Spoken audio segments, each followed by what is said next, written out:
Hello Capricorn, Sun, Moon, Rising, and Venus signs. Kamusta kayo? Sana po'y nasa mabuti kayong kalagayan. Welcome back po sa Star Tarot. At kung bago kayo dito, welcome din po kayo. Please subscribe, like, share my videos, and leave me a comment kung nakaresonate kayo. So, major life change. Sabi dito, this is right for, time is right for major life change. As a new lifestyle or location brings great joy in a trouble-free existence. So, malaking pagbabago talaga to, 'di ba? Kung kunyari magre-relocate ka, ang daming movement na gagawin, daming preparation, 'di ba? Malaking pera ang gagastusin, kaya that is definitely a major life change. So, baka ang iba sa inyo kasi magre-relocate, no? Magre-relocate, maglilipat kayo ng tirahan, ng bahay, maaaring mangingibang bansa ka, mangingibang bayan, something like that. Or po pwede rin na magbabago kayo ng career path, magbabago kayo ng trabaho, change ng employer. So, that is definitely a major life change. Po pwede rin na bagong lifestyle na. So, this is going to be like a different you. Diba? Kapag nakilala ka na ng mga tao sa ganyang lifestyle na ganyan ka, tapos bigla kang magbabago, 'di ba? So, definitely magtataka mga tao, wow, 'di ba? Bakit iba na siya? Bakit bago na yung ganito ganyan niya, 'di ba? Yung gano'n. But maaring ito yung gusto mo, 'di ba? Maaring ito yung gusto mo. Maaring gusto mo na talagang i-recreate, 'di ba? Gusto mong i-reinvent ang inyong sarili. Kaya magsisimula ka sa mga ganitong klaseng pagbabago. So we have luck. Sudden change of luck is likely. Things are working in your favor. Excellent time for networking. So, napakaganda kasi babaling na sa inyo sa ngayon ang magandang swerte. Baka dati kasi, yung luck na to, this could be bad luck. Diba? Siguro, kumbaga, nagkaroon kayo ng mga misfortunes, nagkaroon kayo ng mga kamalasan sa buhay in the past. Pero things are going to change. Energy is going to shift na sa ngayon at magiging maganda na ang swerteng papasok sa iyo. So, ito na yung time, 'di ba, ng good luck na babalot sa inyo sa ngayon. Kaya magsisimula na din mabago ang takbo ng buhay ninyo sa ngayon. Magiging tunay na maswerte na kayo.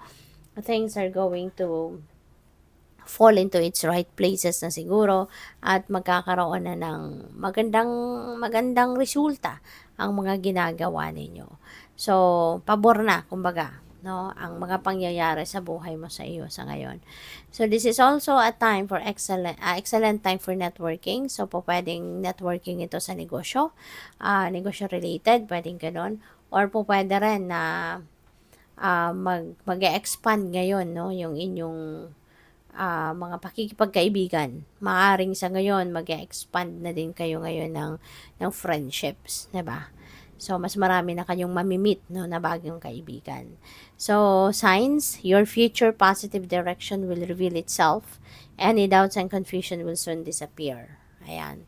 Mawawala na, no, yung mga confusion ninyo, mga pagdududa ninyo. Kasi nga, you will be given signs na. Diba? At yun na ang magdadirect sa'yo towards the right path. Kaya kung nalilito kayo, saan kaya ako pupunta? Ano kayo unahin ko? What's going to be my priority? Diba? Huwag na kayong mag-alala. That's coming to an end na yung, yung mga ganyang klase na nararamdaman ninyo. No? Because the right path will be shown to you by the divine. Okay?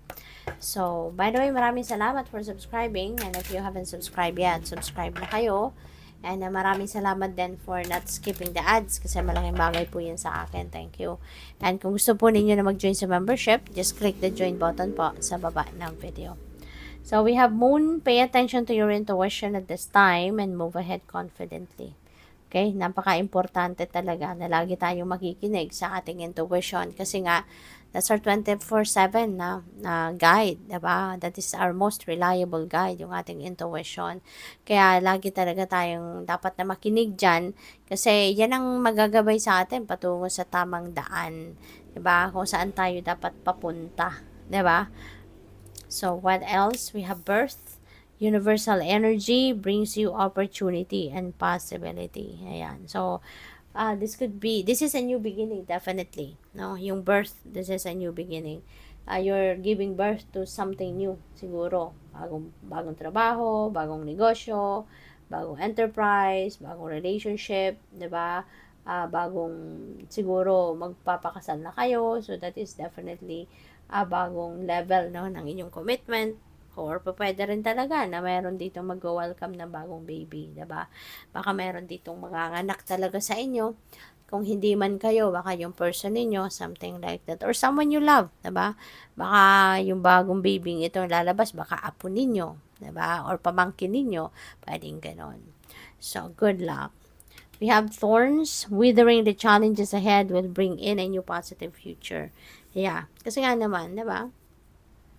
Kapag nasolusyonan mo na ang problema, kapag nasolusyonan mo na yung mga challenges situation, so, problem solved na yan, kumbaga case closed na yan. So, you will be entering a new chapter in your life. You will be starting a new life. You will be starting a new something, 'di ba? Sa buhay mo. Kaya mas magdadala ito ng ano. At kapag natagumpayan mo yung problema, napagtagumpayan mo kung ano man ang mga challenging situations, 'di ba?